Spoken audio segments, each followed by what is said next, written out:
what we see as all in, like I'm all in and committed to this job, is kind of like a sense of, because it says something about me, because it gives me a sense of identity, because it gives me a sense of purpose, because I'm doing something that matters, therefore I matter. And then when we get to a certain point where we don't feel like that anymore, it's not always because the job's wrong, but simply because we realise that we are bigger, better, more interesting, more incredible than what we do, that our being is greater than our doing. And I think the spiritual work, if it's working, then we don't get our addictive kicks through the ego anymore.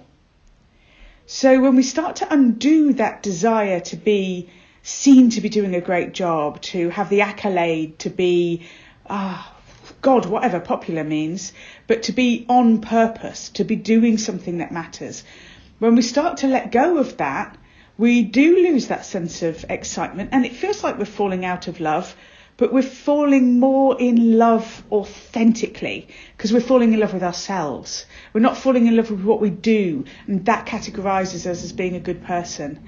We're falling in love with our being, not our doing. And then therefore it looks like we don't give so much of a toss about the job anymore or anything anymore, and we kind of feel everything's flat and it's lost its vavoom. Well, that's because it's lost its addiction. It's lost its hold over us. It's lost its meaning, because its meaning was always false.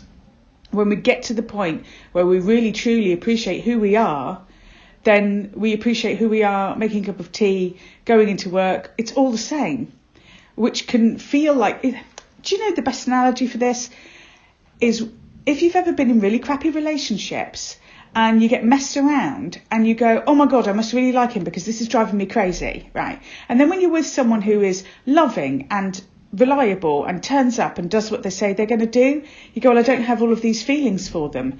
Because we sometimes can't tell the difference between our feelings of anxiety and addiction and attachment that's unhealthy in comparison to the blander feeling of love and contentment and happiness.